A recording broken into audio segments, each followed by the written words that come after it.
With that in mind, I apologize for the start of this meeting and how we started. So welcome to the SEAC meeting on January 19th, 2026. Some housekeeping items before we begin. A reminder that this meeting is being recorded on Teams and the recording will be posted on the HCDC website. Please physically raise your hand and state your name when asked to speak. Example motions to be passed and seconded. Reminder, microphones are hot, so you can be heard on the recording when having conversations. So the green light means that it's on, okay? Let us begin our meeting with an opening prayer and land acknowledgement. Please join me in sovereignty. In the name of the Father, the Son, the Holy Spirit, amen. We can pray it together? Yeah. We come together in hope from different community groups and through the same call to service, pieces of the same puzzle. We come together in gratitude for the trust placed in us, for the opportunity to serve, pieces of the same puzzle. We come together in respect, aware of our diversity, willing to work for the good, pieces of the same puzzle. We come together in awe of the wonder and the beauty of each God's children, pieces of the same puzzle. We come together in God's name, and as we work together towards the same goal, each piece of the puzzle begins to fit neatly into place, creating a breathtaking picture of love, compassion, courage, and grace.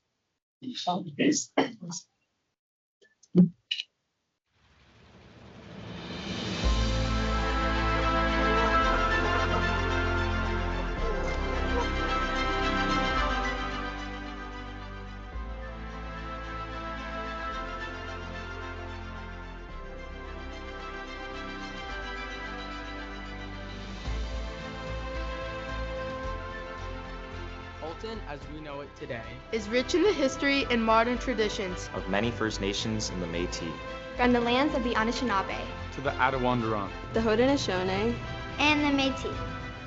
These lands surrounding the Great Lakes are steeped in Indigenous history.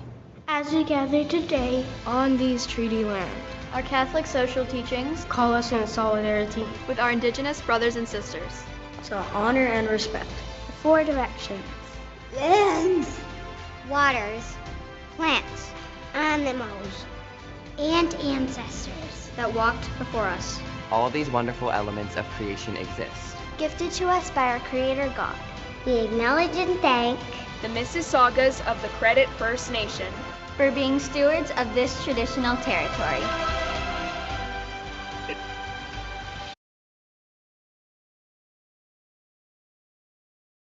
Okay. So item 1.2, approval of the agenda. There's someone who can, I can move it. In just a second. Yeah, I will 1 second. Any declarations of conflict of interest before we continue? Okay. Tonight we have a presentation from consultant Siobhan Crossman, who's going to do a presentation to us about the adapted sacramental prep kits that we have in the schools.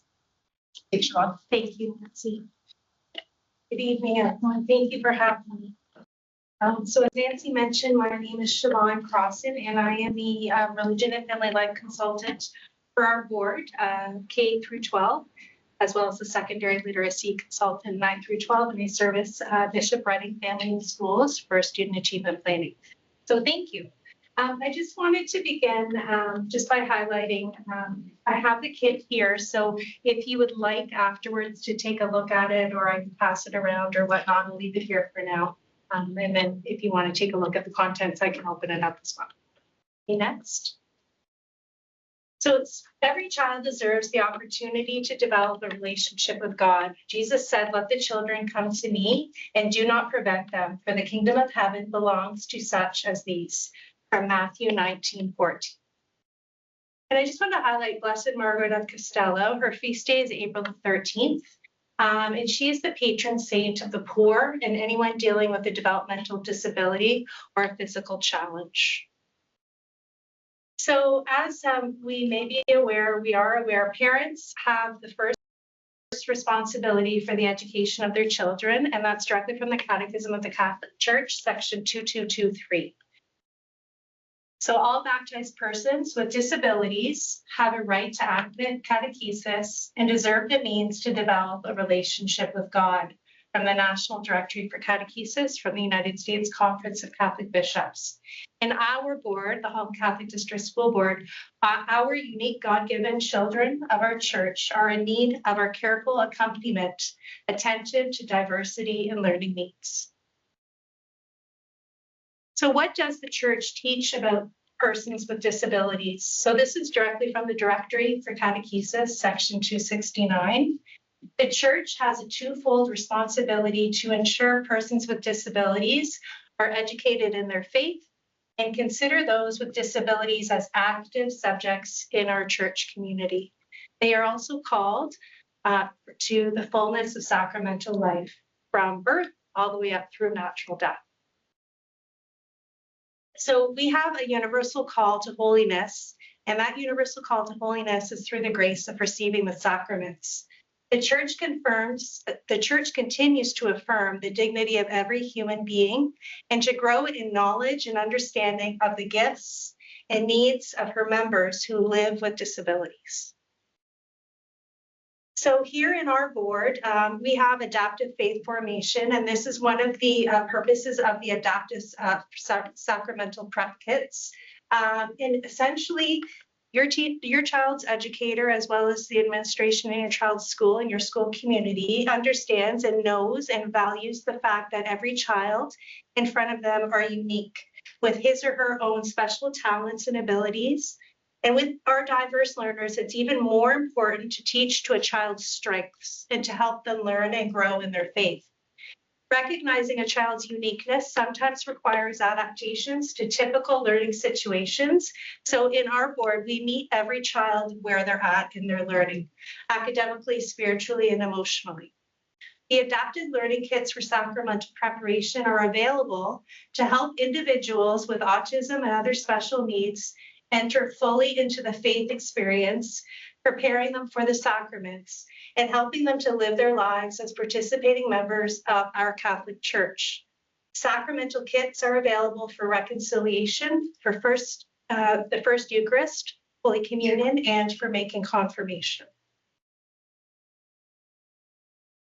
So these kits help students and teachers and parents to prepare their students through adaptive measures and adaptive lessons.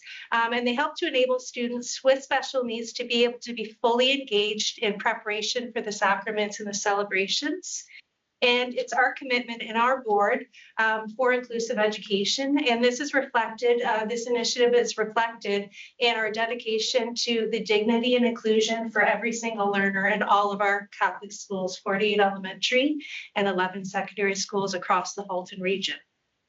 These tools are accessible and they create meaningful faith experiences honoring students' unique gifts and abilities.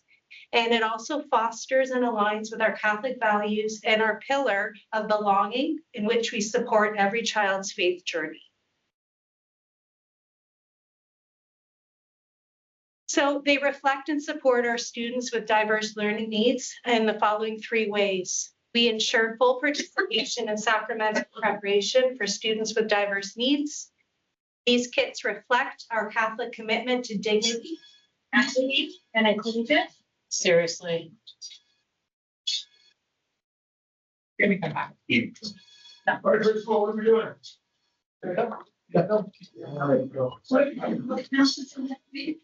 I mean.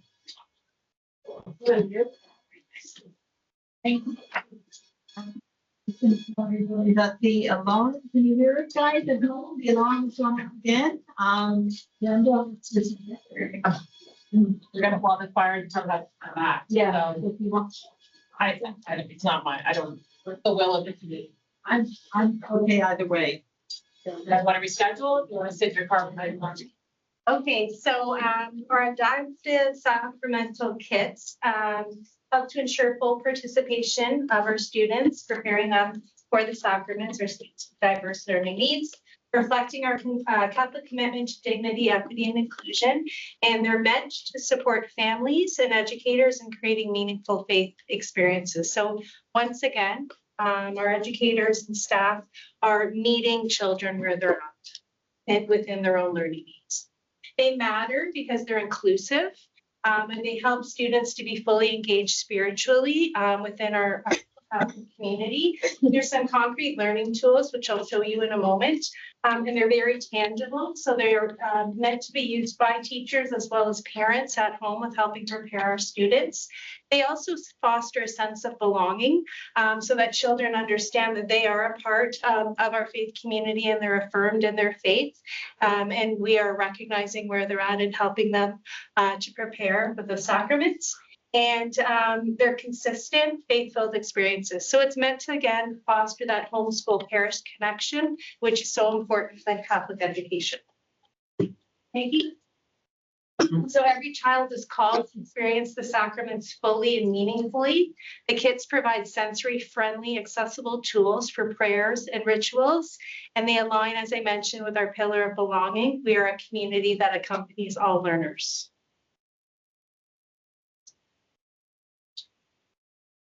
Maggie, could you just X the recording in the top corner? So Yeah, you have to do that. You Sorry. should be there. You're there. Okay. Thank you. There you go. Thanks. So the adaptive kits are rooted in our Catholic teachings and our social teachings as well, and they emphasize solidarity and human dignity for all. They help to form our believers within our students, to help them to live out gospel values and develop a reasonable conscience. They also promote a commitment to justice, inclusion, and respect within the many diverse learning communities across our system and in our schools. And they foster belonging where every student feels accompanied and valued. So when we just look at our adaptive kits in regards to our multi-year strategic plan for believing, it's faith formation for all students, rooted in Catholic teachings and gospel values, promoting dignity and inclusion, and belonging. It helps to create inclusive communities within the classroom and school community, as well as at home with our schools. And we accompany every learner on their faith journey. It also demonstrates care and welcome. And it's not just for students with diverse learning needs. It's also important to build community within classrooms for student to student as well. So to help students engage with other students when these are available for our diverse learners. So how did it come into fruition? This is Brendan Rizzo's story. He actually was a 14-year-old in 2008. In his Eagle Scout project, he decided with his parents to develop these adaptive kits. And the reasoning behind it is he wanted his younger sister, Danielle, who he refers to as his soul inspiration, to help develop a special needs library at his parish. So him and his family worked together to develop these kits because he wanted to ensure that his sister was properly prepared and that her learning and her teacher and her parents met her where she was at in her learning story. So Danielle has autism. She's just beautiful there. And that's a spectrum disorder that sometimes makes it difficult for individuals to meet the requirements from the United States Catholic Conference of Bishops for Eucharist. Which are specific now. They've rewritten their guidelines for individuals with disabilities. And that is to distinguish the Holy Eucharist from ordinary food to knowing that it is blessed food and it is Jesus's body, to receive the Eucharist reverently. So his parents helped him by developing, as I said, a series of learning tools, which are featured in every single kit. So there's one for reconciliation, there's a kit for communion, as well as their confirmation. And these are used to help prepare students with diverse learning needs. And for her case, it was for the sacrament of the Eucharist. So this is here an example of what he created with his parents. And there's a whole kit, and it's just wonderful. They're very friendly and soft, and you can move them around, and the manipulatives. There's also the resources for teachers and parents. So it's literally giving students opportunities to grow in their faith, to prepare for the sacraments, and once again, to meet each child where they're at. The kits contain 8 pieces. There's a missal book. This one here, it's a flip book, and it has mass picture cards. There's a puzzle, how to teach children how to bless themselves. Who is Jesus, an instructional card. There's a sequence puzzle. There's also how to receive Holy Communion. So helping students and parents and teachers teach students how to receive it. There's a story. There's also a backpack where all of these cute little ideas go home. So these kits are available in our schools, and I'll mention that in a moment. So I just brought the First Communion one. We do have several of them at our LRC for all 3 of the sacraments that our students make in elementary school, and they are available to sign out as well. Okay, next. These are just some examples. Next. Thank you. So persons with disabilities should be integrated into the ordinary catechetical programs as much as possible. They should not be segregated for specialized catechesis unless their disability makes it impossible to participate in the basic catechetical program. And that's again from the United States Conference of Catholic Bishops. This is from our diocese. If you're not familiar with it, it is on the website and it is linked there for you. It's called In Baptism, Eucharist, and Confirmation. And it's just a simple infographic highlighting for parents what is necessary, what you need to know, and what the child needs to know for each of the sacraments that we make in our schools across our diocese. So our responsibility as Catholic parents and educators is twofold. We must follow in the footsteps of Jesus, always making sure that we welcome all of God's children by providing accommodations and modifications where needed. Our responsibility also takes us to the task as parents and teachers or as catechists to present the good news in a variety of styles and levels of complexity, and to be open to modifying the curriculum to match the different levels of our learners functioning. So as a parent, how can you support your children or children within your school community? As I mentioned, these adaptive kits can be used at home to practice prayers. You can also use them to explore the sacramental symbols in a calm environment. You also are encouraged to work with your children's teachers and administrators and to work closely with parish teams as well to ensure that there's a consistent understanding and preparation for our kiddos across our system. And we always want to make sure that we are including positive, inclusive language, as I know we do in this room. Building confidence and faith, sorry, Maggie.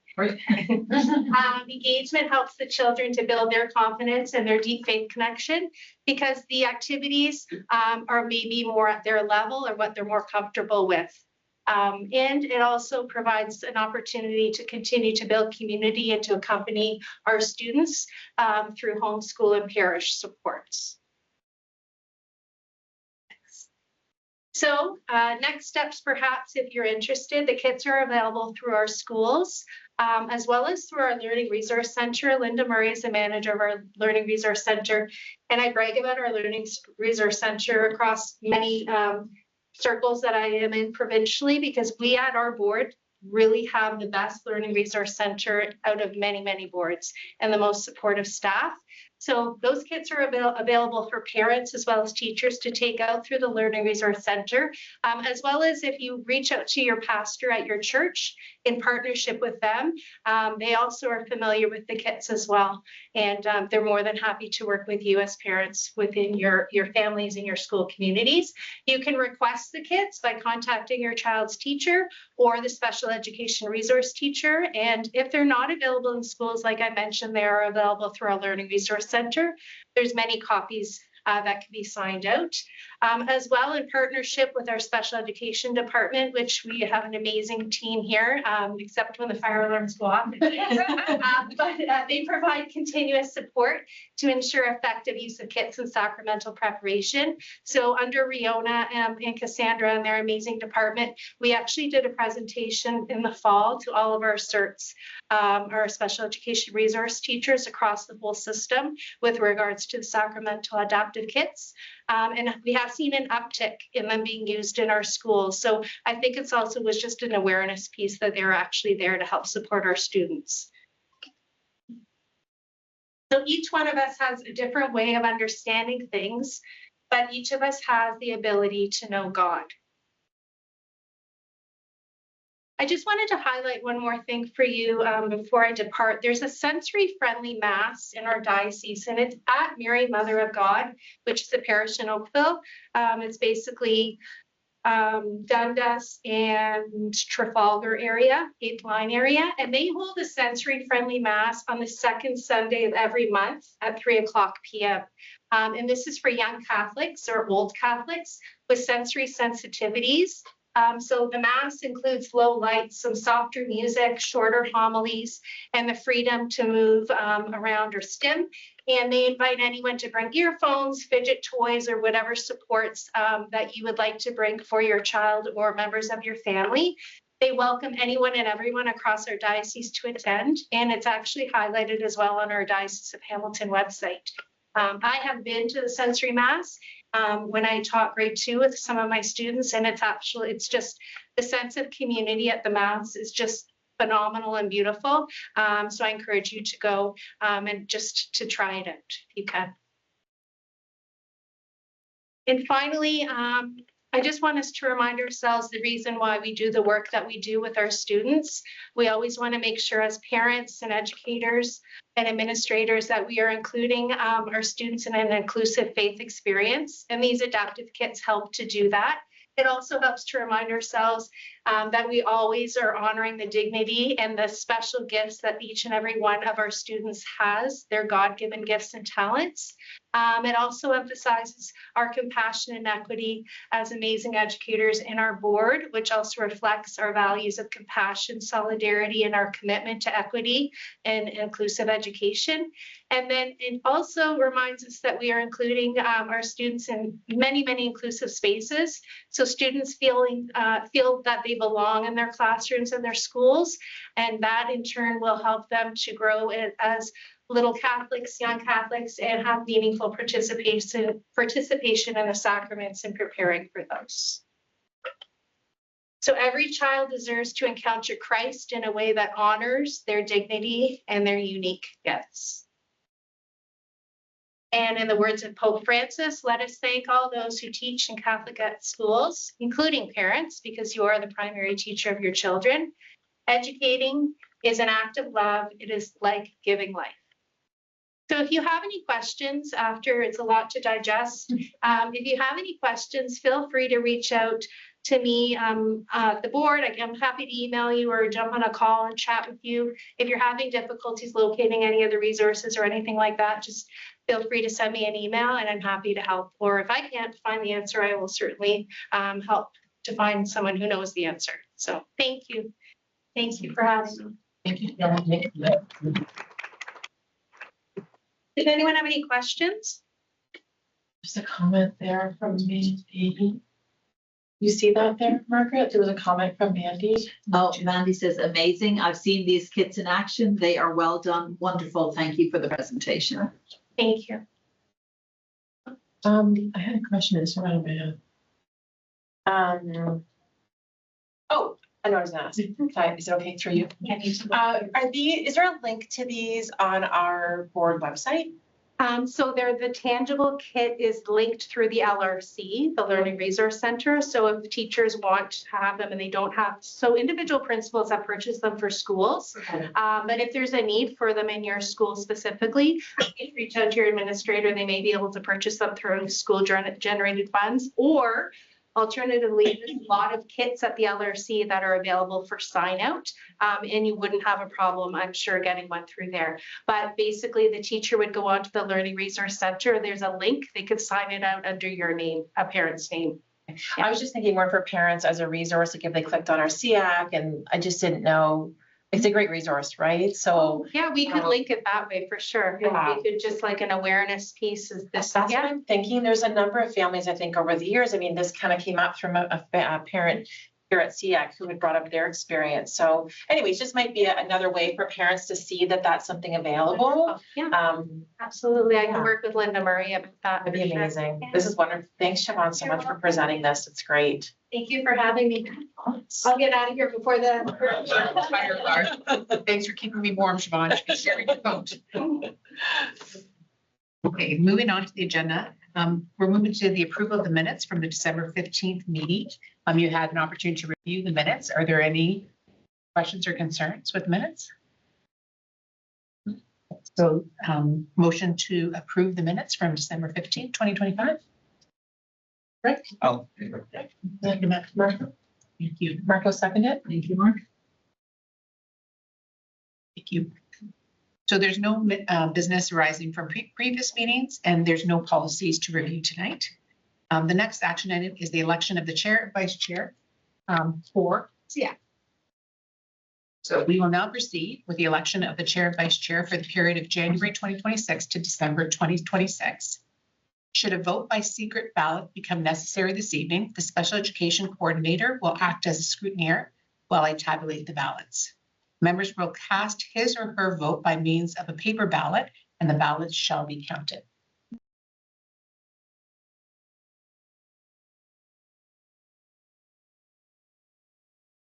We will now proceed with the election of the chair of the Special Education Advisory Committee for the term of January to December 2026.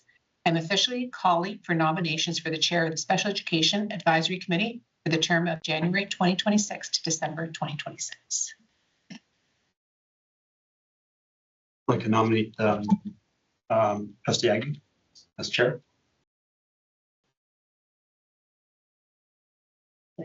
Is there a second for that? Want to second that? Marco second, yeah. You accept the nomination? I would run for someone else. I will, if there's no one else that's putting their name up. Are there any other nominations for the chair of the Special Education Advisory Committee for the term of January 2026 to December 2026? Sorry about that. That's It okay. might happen again, so. All right, we're gonna go. I'm calling the meeting now. You want to take down my number just in case, or? Oh, that would be good. Thank you so much. Can I take this? Sorry, I'll write it down. Okay, if you write it down, that'd be great. So are there any other nominations for the chair of the Special Education Advisory Committee for the term of January 2026 to December 2026?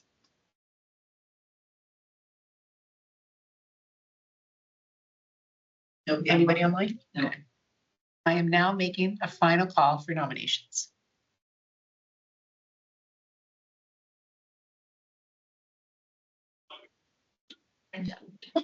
If no one has any other nominations, hearing no other nominations, it does affirm that Trustee Agnew will be the chair of the Special Education Advisory Committee for the term of January 2026 to December 2026. Congratulations. Thank Would like to say you. anything? Thank you. At any time, if anyone would like to do it, I'd be happy to step back. But thank you. I hope I can continue to do a decent job for everybody. So thank you. Yeah, thank you. We will now proceed with the election of the vice chair of the Special Education Advisory Committee for the term of January to December 2026. I am officially calling for nominations for the vice chair of the Special Education Advisory Committee for the term of January 2026 to December 2026. Yeah, I'd like to nominate Rick for vice chair. Is there a seconder for the nomination of Rick? I'll second it. Janet O'Hearn Charnota. Thank you, Janet. Do you accept the nomination? I think nomination, yes. Are there any other nominations for the vice chair of the Special Education Advisory Committee for the term of January 2026 to December 2026?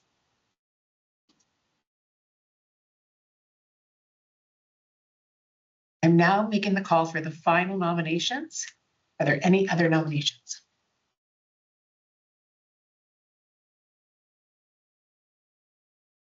If no one has any other nominations, and hearing no other nominations, it does affirm that Rick, yeah, sorry, Rick. That's I okay. apologize. That Rick will be the vice chair of the Special Education Advisory Committee for the term January 2026 to December 2026. Right. Congratulations. Do you have anything to say, Rick? I'll just thank you for the nomination. I'll do my best to support SEAC and their special education kiddos. Thanks, thank you. Perfect. So this now concludes. I will now hand over the meeting back to Brendan. Let's get this done. Thank you, everybody. Okay, so board committee updates.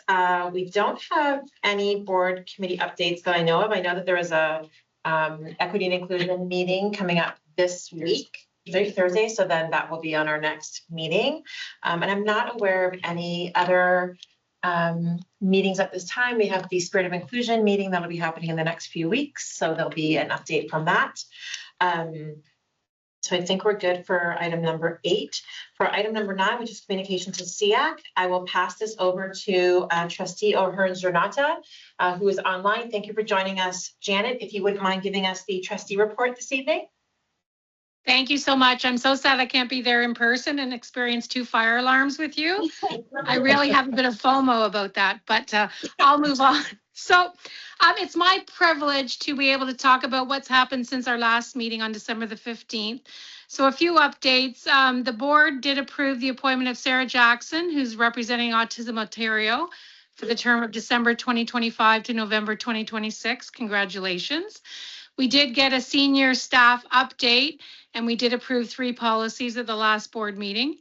We did also pass as a board the 2025-2026 revised estimates for our budget. Please check the minutes. You can see that online if you really want details of the revised estimates of our budget. We also talked about school boundary. There was going to be a school boundary in North Milton for their next Catholic elementary school. And also, please check out on the website. The staff did an amazing job with the procedure of if you need to ask for a boundary exception. A lot of procedures were put in place and changed to make it easier for our parents to be able to navigate our website there. So please take a look. It's really, really well done. We also talked about and we received EQAO results and our 4-year ministry enrollment projections. Again, there's a lot in that last meeting, so I really suggest if people have the time to really take a look and look at the numbers itself. We got a construction report on Milton number 11, and we also talked about, we just came back from an OXTA seminar, so we do a lot of professional development. Just last Friday and Saturday, a few of us came back from that PD seminar, so it's always a good time to reevaluate our job as a trustee and try to do the best we can to help support the parents, the children, the staff, and the entire school board. So tomorrow is our next board meeting where policies are being moved forward. So I'll discuss more about that at the next SEAC meeting. That's all I have for now. Any questions or clarifications? I'm more than willing to talk about them. Thank you so much. Is there any questions at all on the trustee report this evening? And if you're ever looking for anything exciting to do, you can be here at our meetings on Tuesdays or watch the video after. But thank you so much for that report, Janet, very much appreciated.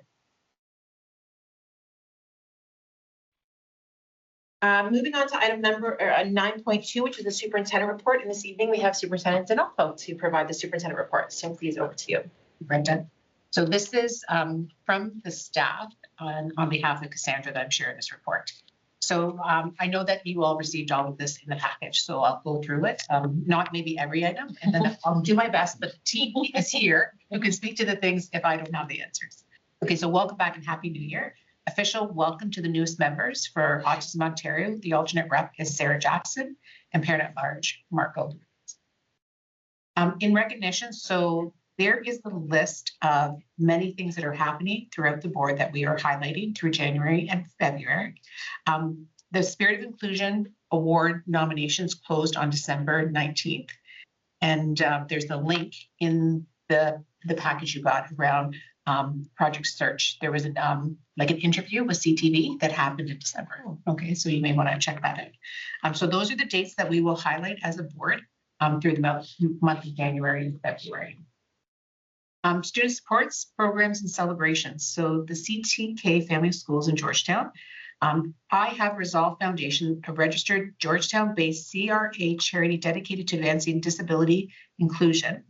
Their work focuses on education, community participation, and creating meaningful opportunities for individuals with disabilities to thrive. One of their cornerstone initiatives is the Classroom of Resolve project, which provides sensory items, adaptive seating, and communication devices directly to classrooms. These resources support diverse learning, helping the needs of our students regulate emotions, stay engaged, and communicate more effectively in the classroom. This may lead to opportunities within remaining Halton regions, which is exciting. Ministry updates and policy updates. Just a reminder, on June 9th, policy II-13 and procedure VI-89 will be reviewed. Okay. Monthly communication to parents and caregivers. So on Monday, it is reporting day for our elementary teachers. So term 1 report cards will be going home to parents staggered as we've done in the past, February 18th, 19th, and 20th, together with term 2 IEPs and all report cards. Extended French immersion applications. So we have extended French applications are already closed. French immersion applications are open until February 14th. Okay. Gift and information sessions, save the date for March 25th, 6 p.m. and the location is to be determined at this time. Supporting FTK students or kindergarten students with diverse learning needs. This is students whose parents have already registered them. So once they register and they indicate their child has a diverse learning need, they will be invited to a presentation on April 8th at 6 p.m. Again, location to be determined. And consider just holding on the location just to see the location where many of the children already are so we can meet those families' needs. Under the pillar of living our faith and believing, virtues of the month, January's responsibility, and February's compassion. An EA manager update. EA managers continue. EA manager team continues to maintain the recruiting and onboarding efforts in collaboration with Human Resource Services. The EA fill rate that we've had from September to December. So in 2024, it was 94.2%. And from September to December 2025 was 98.2%. So thank you to Simone and Andrea for all your effort with that to make sure we've got the staff to support our kids. Their efforts include onboarding support for supply staff, consistent and board-directed communication related to the assignments and school-specific student needs, and timely schedule for our safe management training for all learner needs. From the senior manager, speech language pathologist, deaf and hard of hearing, blind and low vision, behavior analysis updates. CLPs and CDAs participated in a webinar on the revised consent and capacity of documentation standards from the College of Audiologists and Speech and Language Pathologists of Ontario. SLPs are piloting materials for screening literacy skills and have been adapted for students who are non-speaking. Behavior analysts are providing training on January 20th to educators and support staff on Self and Match, a program that teaches students to monitor their own behavior. From the psychology department, psychological assessments continue to be supplemented through contract assessments to compensate for unfilled positions.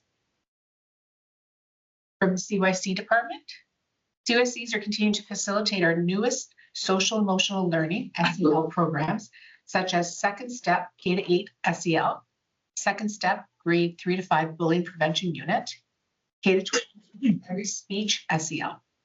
In collaboration with the research department, we'll begin to collect data, collect feedback from their CYCs on the programs later this month, so at the end of January. From our social work department, social work updates and mental health. Social workers had the opportunity to learn about newcomer and settlement services offered at HCSB through an orientation by the newcomer center staff. There will also be PD for staff about community mental health programs offered by Joseph Brant Hospital here in Burlington. Working together with research, the first round of data collection about the mental health modules embedded in the grade 10 careers course has been completed. As careers is a half semester course that is taught twice each semester, a second set of surveys will be released by the end of the first semester. In the second semester, there will be 2 rounds of data collection regarding the grade 10 modules and 1 round of data collection about the grade 7 and 8 modules. This information helps us understand the uptake of these mandatory mental health modules by teachers and students. From our coordinator and consultants, consultants collaborated with the Curriculum and Equity Department to facilitate the delivery of DECE, supporting all students by creating inclusive environments, professional development, last week on January 13th, 14th, and 15th. The Special Education Department meeting was held on January 14th, and the Elementary CERT Family Schools meeting will be held this week on January 20th. Content covered includes RISE updates and the HCSE climate survey summary, as well as various information topics. Are there any questions with regards to the report? Any questions at all? Clarifications? No? Okay, great. A lot of good stuff happening. Yeah, absolutely. There always is. Yeah, thank you so much, Nancy. Okay, moving on to item number 10, which is the SEAC discussion item or questions. I did not receive anything in advance for discussion items or questions, but was there anything anyone wanted to bring up this evening that you wanted to ask about or put on the table for discussion? Okay, perfect. Remember, if you're, there's anything that you would like to, again, just even for our newer members, if there's anything that you would like to see us sort of bring forward from a staff presentation, or, there's something that you would like to discuss here, just send us a quick email and let us know. We'd be more than happy to try to accommodate. So again, if it's a staff presentation, we can see where that would fit possibly in our schedule. And if it's something you want to bring up for discussion, please just let us know. We'd be happy to table that on the agenda. Meeting summary and next steps. We don't really have anything except please don't pull the fire alarm again, John, so that we can. And our next meeting is February the 23rd, so you'll receive all the information prior to that meeting. Resolution for absentees. We did receive some regrets this evening. Jessica Lim, we got regrets from. And Maria as well, we got regrets from. So if I could just get a motion for absenteeism, just to approve the absenteeism for this evening. Someone could, Viola, thank you so much. Someone to second that. Thank you, Rick. That's perfect. So we will make a note of that in the minutes. And then we come to adjournment and closing prayer. So if I could just have someone that could move to adjourn the meeting this evening. Marco, thank you so much. Seconded. Viola, thank you so much. Okay, if you will now join me in our closing prayer. In the name of the Father, and the Son, and the Holy Spirit. Amen. Blessed are you, O God of all creation. Each day you spread before us the rich and wonderful diversity of the human family created in the divine splendor of your love. Fashioned in your image, you call us to love one another with the same tender care with which you brought us to creation. Each one of us is but one small part of the glory that is you. As we serve the students and families of the Halton Catholic District School Board on the Special Education Advisory Committee, fill us with your grace, guide us with your wisdom, and give us the strength and courage to do your work, so that it may always be said of our every act, God saw that it was good. Amen. Holy Spirit, amen. Thank you. Thank you to everyone who joined us online. Thank you everybody for your patience this evening, and we look forward to seeing you next month.